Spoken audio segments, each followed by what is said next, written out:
Welcome to Real Clear Politics on Sirius XM for Monday, June 2nd. I'm Andrew Walworth, and I'm joined by RCP co-founder and president Tom Bevan and Washington bureau chief Carl Cannon. So today, Ukraine and Russia held their second round of peace talks. It lasted for just over an hour. It took place in the wake of Russia pounding civilian targets in Ukraine over the weekend, and this remarkable drone attack on Sunday, where Ukraine claims to have taken out about a third of Russia's strategic bombers. The Senate will consider a major sanctions bill against Russia this week as a way to force a tougher stance against Moscow. So, Tom, what do you make of this situation? And does this mean that Trump's strategy for a ceasefire is sort of being overtaken by all these various events? It is very messy. I mean, it's very hard to see how peace can be achieved when the two parties who need to sit down at the table and agree to something continue to attack each other in shockingly aggressive ways. I mean, as you mentioned, the Russian attacks, but this Ukraine attack on the deep into Russian territory on their bomber fleet is, some are comparing it to like Pearl Harbor, that kind of surprise attack that took, I think, a year and a half of planning is what I read. So this is something that Ukraine has been planning a long time and decided to go through with, even as they are, again, theoretically trying to sit down and negotiate a peace. We talked about this at the beginning, that there was, it made sense for there sort of to be some aggression as the two sides sat down to try and get some leverage points. But this is beyond that. I mean, they've been unable to agree to anything at this point, and they continue to fight. And so it's hard to see how there's going to be a peace negotiated in this environment. And as we've talked about before, the Trump administration is, from everything that we can read and divine from news reports, is pretty ready to throw in the towel and wash their hands of this whole thing. Yeah. Carl, you see it that way? I was struck by the same thing Tom was, that people comparing it to Pearl Harbor. What they're trying to convey there is the shock value to the Russian people and the old Soviet apparatus that Putin has around him, that this could be accomplished. But if you think about it, it's probably more like the Doolittle raid, because Japan was a surprise attack, a nation we weren't at war with, whose diplomats who'd met in the Oval Office with Franklin Roosevelt 24 hours earlier, and it was considered just a shocking betrayal and perfidy, and a date which will live in infamy, the president said. This is different. These countries have been at war for 3 years. Russia's the aggressor. Russia continues to bomb civilian targets in Kyiv. So what Ukraine is trying to do is to show, that they can give as good as they take. And remember, Andy, we talked earlier about how the new incoming Trump administration thought Putin was prepared to talk for peace, but maybe wanted to get a more advantageous, a little better, more territory from Ukraine before they sat down, so that, they'd be bargaining from a position of strength. Apparently, Ukraine feels the same way. The question for domestic American politics is, will this, Ukraine doing this attack, will some support erode for them, or will it even strengthen their support? Because Russia's clearly the aggressor, but Ukraine is now not, doesn't seem like the victim of a bully so much as a mutual combatant. Yeah. Well, later in the program, I'm going to talk to Tom Shanker, who's a friend of the show and a defense expert, sort of an expert on drones, and get his views on sort of how this changes the strategy of the war and that sort of thing. But in terms of your question, Carl, on domestic support, I mean, what we do know is in the Senate, there is growing movement towards harder sanctions. And this is against Russia. Yeah. Against Russia. Lindsey Graham and Richard Blumenthal, two senators, Democrat and Republican, or Republican and Democrat, I should say, were in Ukraine over the weekend. They claim to have 80 plus sponsors in the Senate for a bill that would increase sanctions. And again, they're sort of doing this in, around or in opposition to the Trump administration. Well, Trump's had it both ways on sanctions, Andy. His supporters point out Trump actually increased the sanctions on Russia the first time he was president. The Democrats like to come up with these, naive statements Trump's made about Putin, and he does that all the time. That's just the way he speaks. But on the policy, he was tough. It seems from President public statements that he's growing impatient with Russia too. So I'm not sure that these Republican senators like Lindsey Graham are really bucking the president or trying to, nudge the president along in a direction he may already be leaning because he's clearly frustrated with Putin. Yeah. Tom, what do you make of the Senate's moves here? Because they're going to be debating it this week. Yeah, it does seem like there's quite substantial bipartisan support for something. And then the interesting question is, if they pass something, does Trump sign it or not? And would they, potentially veto? have? Yeah, would they have the votes to override his veto? They might have it in the Senate, maybe not so much in the House. I guess it would depend. They might have it in the House actually if all the Democrats voted for it. So I think Trump would be. I don't know if they're putting him in a corner. He has sort of resisted. He said, look, sanctions are on the table. He's been pressed. Why haven't you done this? Why aren't you doing this? And he said, well, he was open to it and thinking about it, but he considered it seemed like he considered it sort of a last resort. Maybe the Senate's going to force his hand and then we'll see what he does. Yeah.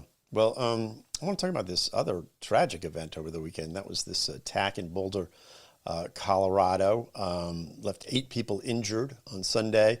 The suspect has been charged with a federal hate crime now. He shouted "Free Palestine" while trying to burn this crowd of people who were there just calling for the release of Israeli hostages. Tom, I know you have some thoughts about the media coverage of the event. Well, let's talk about the event itself first. I mean, you have this Egyptian national who was here on a visa, overstayed, so he was in the country illegally, who put together Molotov cocktails and a homemade flamethrower, according to reports, and then went out and basically, tried to ignite these folks who were, again, kids and elderly folks who were marching in this. I guess it was like a run and walk type event, and they were, I guess for freedom for the hostages in Gaza.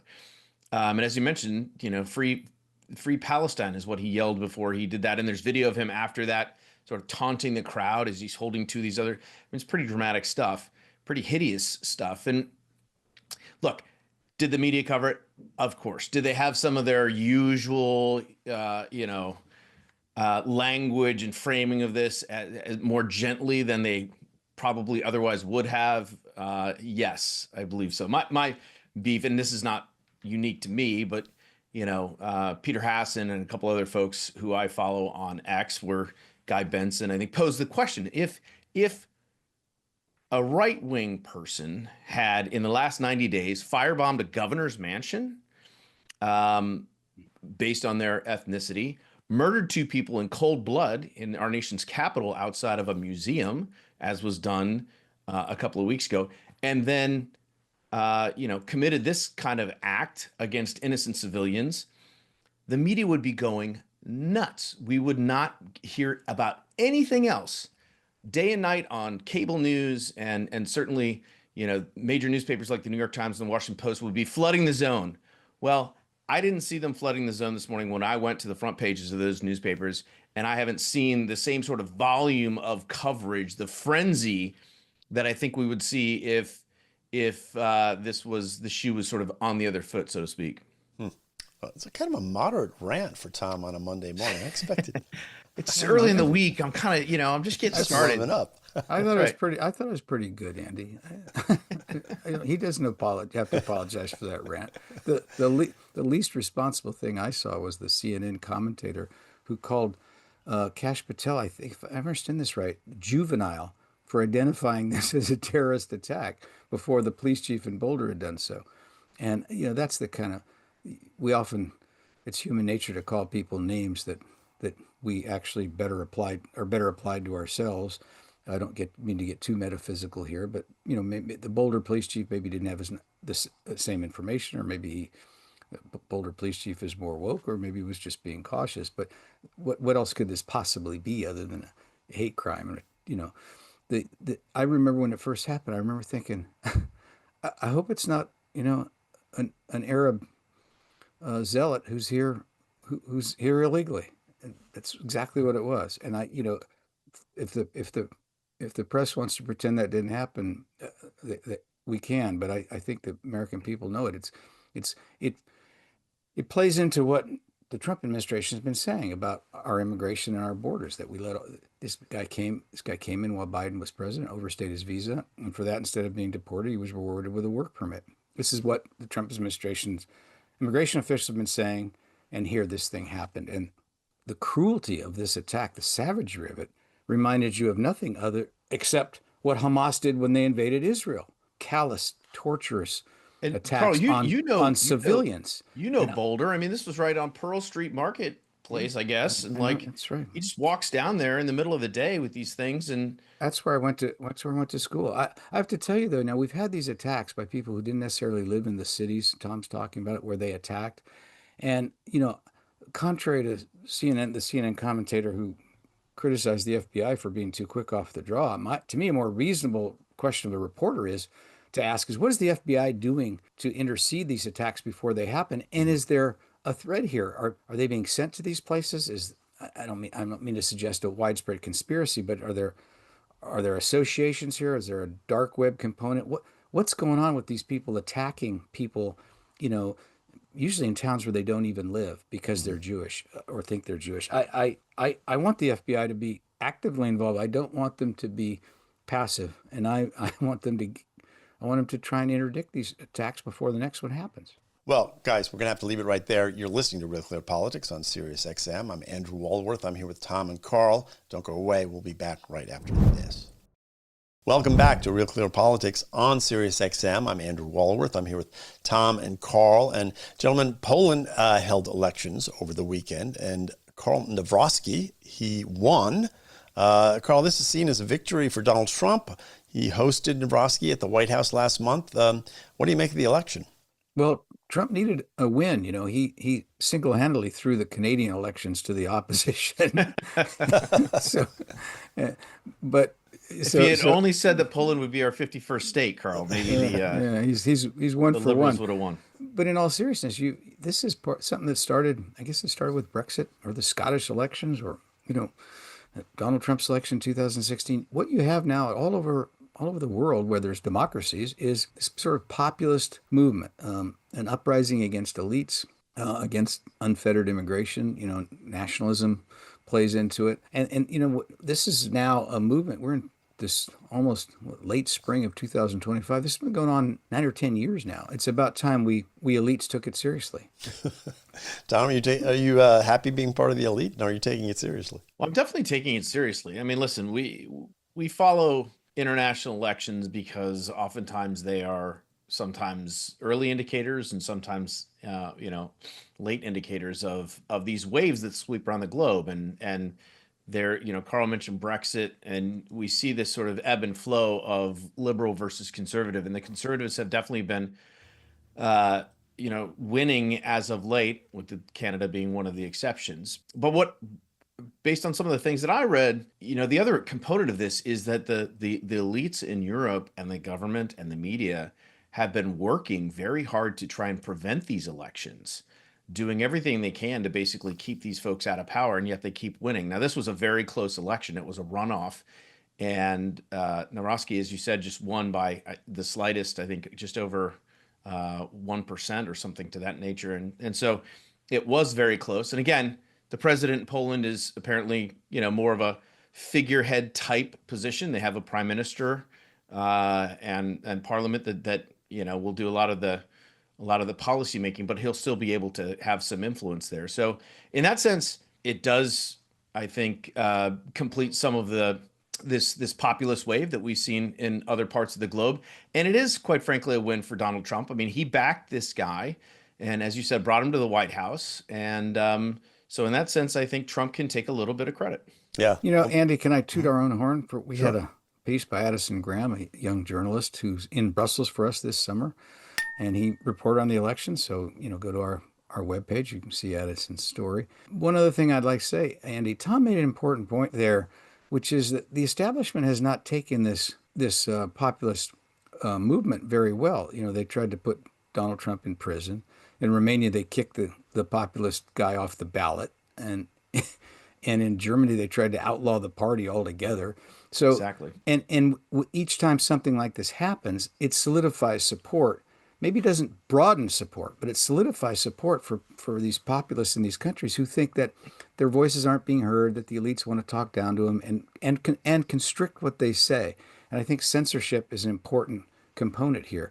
Don't Go, Sorry, I go was going to ahead, say, Tom. don't forget Marine Le Pen in France, There you Carl. go. There you go. Yeah. How could I? Well, I want to talk about something a little bit closer to home, guys, and that's Kamala Harris, who was in the news. Carl, she gave this 3-minute virtual address to the California State Government Democratic Convention over the weekend. Some see this as a signal that she's not pursuing the governorship, but what did you make of her appearance or non-appearance? One Democrat I know here, I'm in California this week, a Democrat in Santa Barbara, well connected, inferred the same thing that you just did, Andy, that she's running for president. She's not running for governor. And so she didn't need to be here. Still, it was a conspicuous absence, all the more so because Governor Newsom wasn't here either. Gavin was in Oregon at the, I guess, Democratic Governors Association. And, but why would, and it was in Anaheim. This is where Donald Trump came. You guys will remember after the debate the first Republican debate of the cycle, it was at Simi Valley at the Reagan Library where Tom and I were last week.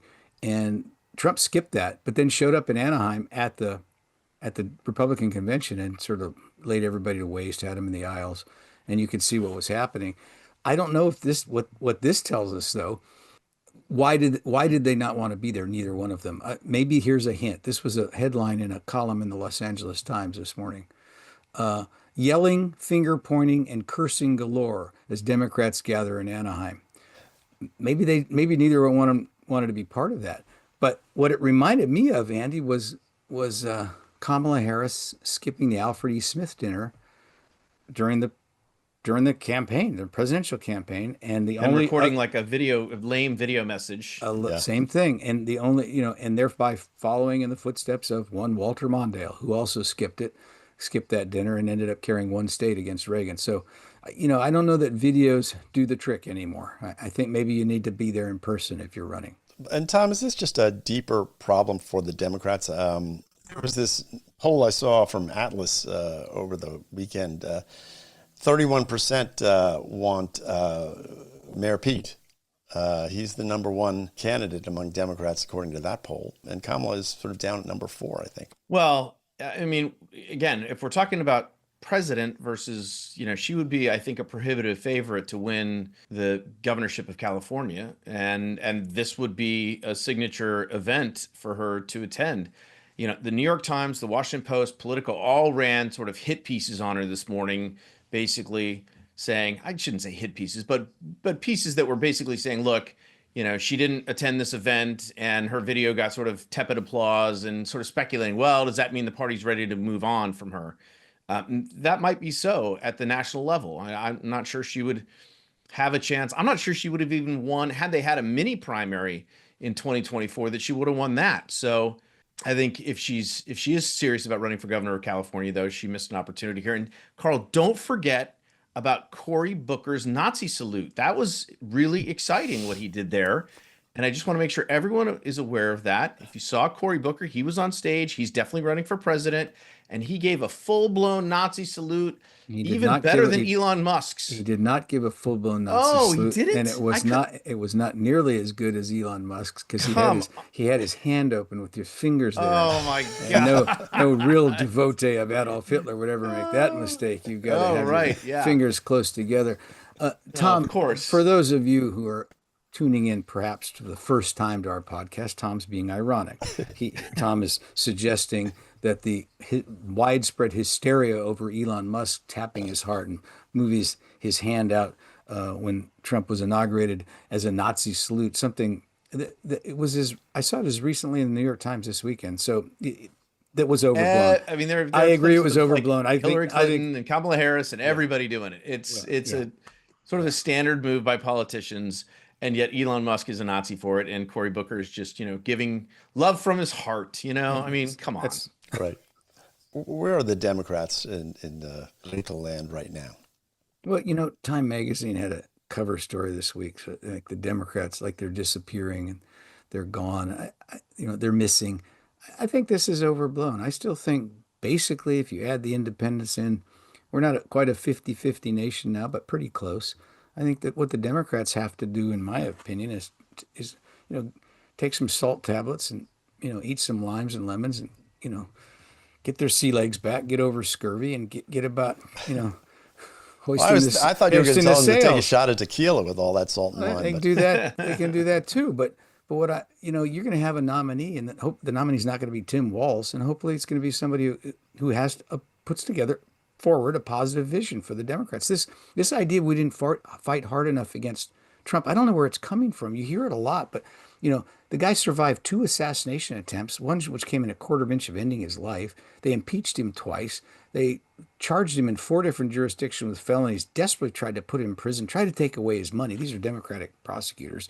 And and basically wouldn't let him be president the first time. It seemed to only make him stronger. How about maybe they fought enough. Maybe this fight word that they use every time they open their mouth. Oh, and the vulgarity. What's with that? Everybody from Representative Ilhan Omar to Rashida Tlaib to Robert De Niro have sort of dropped F-bombs, in Jasmine Crockett. Yeah, in Trump's AOC. general direction for no, sort of with no provocation. So I don't think they need to be hate Trump more. I don't think they need to be more vulgar. I think what they need to do, and all the sensible Democrats I know tell me this privately, we need to reconnect with working voters and explain why our policies work better. And if we can't explain that, maybe they don't work better and we should change our policies. It's not, right? That's what I think. Right, we're going to have to leave it there. Anyway, we got to leave this segment here. You're listening to Real Clear Politics. On Sirius XM, I'm talking to Tom Bevan and Carl Cannon. Don't go away. When we come back, Phil Wakeman's going to be here, and he's talking to Chuck Grassley. Interesting interview. Back in a second. Welcome back to Real Clear Politics on Sirius XM. I'm RCP White House reporter Philip Wegman, and I'm joined now by Iowa Senator Chuck Grassley, the chairman of the Senate Judiciary Committee, who released a tranche of emails last month showing FBI agents celebrating the indictment of senior Trump advisor Peter Navarro. Navarro ultimately became the first White House official in history to be jailed for contempt of Congress. He served 4 months in jail and has since returned to the White House with the president. Senator, tell us what you found in those emails that was so alarming. Well, the short answer is political weaponization by the FBI. Probably there's more than one person involved, but if I had to tell you the one person that seemed to be at the beginning of it and through it all is a special agent by the name of Timothy Tebow. And when he heard that Peter Navarro was going to be challenged, he's quoted on email, wow, W-O-W, wow, how great he was that finally his work is going to come to some good and actually carry out the ultimate of political weaponization, which ended up being the 4-month imprisonment of Peter Navarro, completely in violation of any person's rights when the whole government goes after you and concocts a case against you just because they don't like you politically. And the FBI agent in charge of this case, Timothy Tebow, he was also involved in the Hunter Biden investigation until he resigned after a whistleblower told you that he was trying to undermine and bury some derogatory information about the former president's son. Is that correct, sir? That's right. He didn't. It's more or less just not necessarily a whistleblower. Just go through the email and texts and things like that. The social media realm. He was very, very liberal and very outspoken in his views. Something that an FBI agent should never be proud of doing. And it was that exposure that told me this guy is not very diligent about impartiality. And I talked to the FBI director about it, and he was removed and soon out of the FBI. But just think of all the damage he did before he got there. In one particular case, he laid the groundwork for what been one of Jack Smith's cases against President Trump as one example. This isn't an entirely backward looking conversation because House Republicans are calling on senior Biden aides to testify about the former president's condition in office. And the White House has even called on the former first lady to testify about Joe Biden's condition. If those Biden alumni refuse, do you think that they should be held in contempt and face prosecution like Peter Navarro? Well, the problem is in the case of Peter Navarro and him, or the people that Nellie Orr was involved in, they were suggested for lying to Congress, but there was no evidence, and then the statutes of limitations run out. There was no charges brought against them, and they're getting off scot-free. And with regards to the Biden officials, I know it's not a completely analogous circumstance, but do you think that if they refuse to testify before Congress, that they should be held in contempt? If Congress doesn't fall through when it draws a red line, and I think a subpoena is a red line, then you don't get respect for the law. On the other hand, the Congress can suggest, as I did in 4 cases, in regard to the people that came with lies about Justice Kavanaugh when he was before my committee several years ago. I suggested 4 people lying to Congress. Now, that's not quite the same as your question about subpoenas, but in either case, it's up to the Justice Department to pursue it. And to me, it's if you don't follow up on these cases, it just encourages more lying to Congress or more disrespect for congressional subpoena. And you had mentioned Nellie Orr a moment ago. She was the consultant with Fusion GPS who worked on the Trump-Russia collusion, according to conservatives.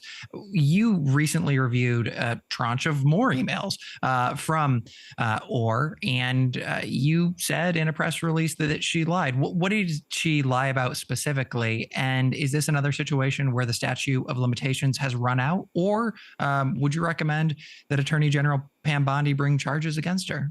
Well, she can't now because the statute of limitations are run out. So she's getting off scot-free. But she lied before Congress in 4 instances. I'm not sure I can give you the details of the instances of what specifically, but it doesn't matter. A lie is a lie. And so we got this information from classified FBI analysis confirming that Fusion GPS, she was a contractor for them. Nellie Orr lied to Congress about her role in advancing the Crossfire Hurricane investigation. And as I've said before, failed to prosecute her, can't be prosecuted now, even though we know that she lied. So I asked Director Patel to declassify those documents. He did exactly that. So then, as you stated in your question to me, he declassified the FBI analysis, and the FBI and the DOJ's failure to hold her accountable for committing felonies demonstrates disturbing political bias at the agency that hopefully now is behind us. And we have a guy like Patel in. We have a guy like Pam running the Justice Department. Hopefully this won't happen again. Yeah, I mean, the 2 instances that you just laid out, Nellie Orr and then Timothy Thibault, FBI, the Trump administration and Republicans would point to that as clear-cut examples of weaponization. But your Democratic critics will say that Trump has gotten into office and he has weaponized the justice system against his political opponents. What do you say to that criticism? And then is there some type of larger structural reform that could place the FBI and DOJ out of and above the partisan fray between administrations? I don't think there's a parallel to answer your question, but I think that there's no doubt. I've shown through what I've released an attempt to cover up, an attempt to initiate all this stuff secretly within the Justice Department and the FBI. And the difference is that whatever the president's doing, it's very transparent and open. no effort to cover it up, a willingness to show what you're trying to correct. And I expect President Trump to be within the law when he takes any actions that he takes, and to be transparent about it, where we find out just the opposite took place in the previous FBI, even an FBI under a Republican administration. Senator, you've been generous with your time. Before I let you leave, I do want to ask you, are you tracking any changes to the Supreme Court, any retirements during Trump's second term? For instance, do you think Republicans will have an opportunity to, replace, say, Justice Thomas or Alito or even Sotomayor? Well, I know that people got to make their own choice about when they leave a position, particularly a lifetime position like being a judge. It happens that the two people you mentioned, I hope they're on the Supreme Court for another 25 years. They probably can't be. To answer your question, I have not heard anything along this line. I have not been involved in any discussion of it, and I don't think as chairman of the Judiciary Committee that I should give any inkling that I hope these people resign from the Supreme Court, because I think it was utterly unconscionable that Democrats would do that to Sotomayor in the previous administration, and I'm not going to follow that same textbook. Fair enough. Finally, the president has expressed a recent strong dissatisfaction with the Federalist Society, if you will. He called Leonard Leo a real sleazebag. Do you see it that way? And you voted for each of his Supreme Court nominees, as well as a number of his lower court picks. Do you have any regrets, sir? I think we in the Republican Party, more constitutionalists than the Democrat Party. We believe in a constitution based on original intent, and we have justices that do that now. A majority of the Supreme Court feels that way, and the Federalist Society has had a great part in getting three outstanding people on the court, along with two others that were very outstanding over a period of 25 and 35 years. We should respect any organization that believes in the original intent of the Constitution. Chairman, you've been very generous with your time. Thank you again. Thank you for joining us. I'm Philip Wegman. You're listening to Real Clear Politics on Sirius XM. Stay tuned for more after the break. Welcome back to Real Clear Politics. I'm Andrew Walworth, and our next guest is Tom Shanker. He is former Pentagon correspondent and editor at the New York Times and director of the Project for Media and National Security at George Washington University. So, Tom, welcome back to the program. Thanks, Andy. It's always an honor to be with you here. Well, Tom, I wanted to talk to you on the show today because you and I have talked here and elsewhere about how drones have changed warfare. You've written about it extensively. And now we've had this drone attack in Russia by Ukraine. So briefly, what happened was that Ukraine smuggled a bunch of drones into Russia. And on Sunday, they launched an attack that damaged or destroyed, according to reports, about a third of Moscow's strategic bombers. Does that sum up what happened? That's exactly right. I mean, and the two caveats, as always, and your listeners get this. One, you and I are not there. And two, both Russia and Ukraine are putting out dueling narratives. That said, even some pro-Kremlin Russian bloggers inside Russia are calling this Putin's Pearl Harbor. So it appears to have been an incredibly successful attack. Ukraine says that maybe 1/3 of Russia's strategic bomber force was destroyed. Even if it's half that, by a medium-sized to tiny military power using new technologies, super smart intelligence resources to take out that much of a strategic arsenal of a superpower, that's got to be really worrying the Kremlin. And I'll tell you what, the U.S. should be thinking about this too. Yeah. So it took them about 18 months, they say, to sort of plan this whole thing out. It's being compared to Pearl Harbor, as you say. It's also being compared to the Israeli cell phone pager attack on Hezbollah, I guess, in terms of sort of the amount of planning that went into it is, I think, part of the story as well. Right. It's very much, the word that you and I learned at Fletcher is asymmetrical. It's going after a power not in the way they want to fight you, but in the way you want to fight. You just said Israel used pagers. Hamas, on that catastrophic day in October, was able to invade Israel by knocking out cell phone towers and closed circuit TVs that Israel had been too reliant on upon the border. And in this case, it appears that Ukraine drove trucks hundreds and thousands of miles to Murmansk, to Irkutsk, and just parked these trucks outside Russian airfields, threw off the canvas covers, launched these things, and got away. It's rather, drones are both high tech and low tech. They're low tech in who can build them. They're high tech in their impact. But this seems to be once again, a revolutionary military strategy emerging. And yet, as you say, the low tech element is it's like right out of a sort of a spy movie or something. They did manage to get these drones into boxes and close to the airfields, and then these were, as I understand it, I think they were line of sight drones, they're called, or something. But they're really designed for sort of a short range mission like this.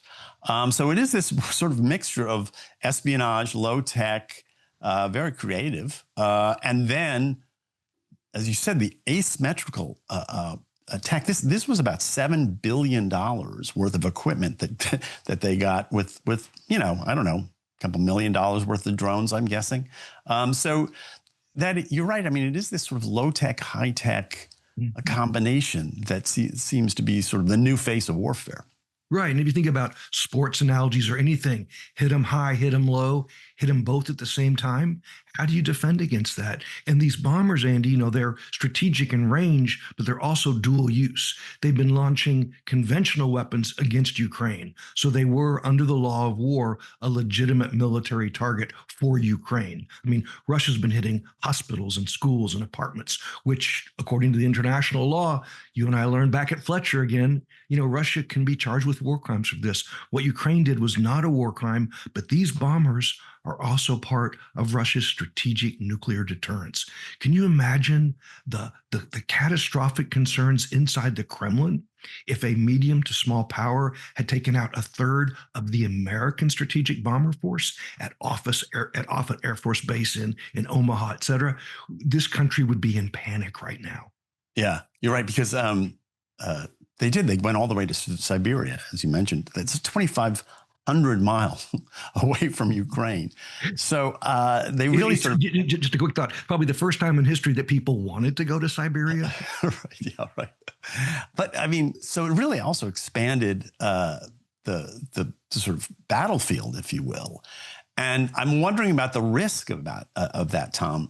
The fear through this whole experience in Ukraine has been that Russia is a nuclear power. At some point, they're going to cross that nuclear threshold.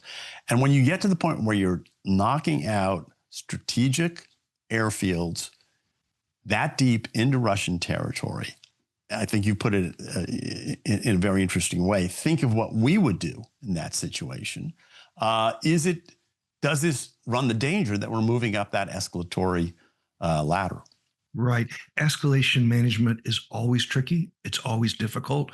Putin has threatened nuclear weapons. Thus far, he hasn't. U.S. intelligence, even, after Putin's made these threats, they've seen no motion inside the nuclear arsenal of Russia to be unpacked, move, ready for launch. And again, Ukraine's argument was that even though these bombers can be used for nuclear weapons, in the war in Ukraine, they've been used with just lethal effect, launching conventional weapons into Ukraine, hitting military targets and civilian targets. So to Ukraine, and under the law of war, Andy, these strategic bombers were a legitimate military target to stop the slaughter of Ukrainians. Yeah, no, I buy that. I'm just thinking, again, if you're sitting in the Kremlin and all of a sudden this thing is not just a border war, not just sort of incursions across the border into your territory, which Russians didn't like that at all. They're really not going to like this.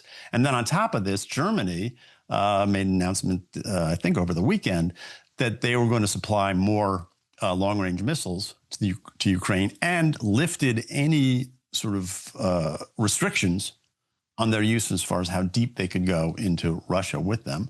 They also going to give them $5 billion worth of more military equipment. So, Tom, again, this is worries some of us about this is, I guess this is what I'm saying is this is what we worry about, isn't it? That, Right. that somehow this will, and also now Germany's more aligned. That they've asked some Ukrainian commander over the weekend said it's he wants British troops to be sent into Ukraine. Right. So it does run the risk of becoming a wider war still, doesn't it? It absolutely does. I mean, I've said on this show before, my concern is that some years from now, we'll look back at these conversations and say that World War III has already started. We just didn't know it. And there are a number of battlefields. There's the Ukraine-Russia battlefield. There's the negotiations battlefield.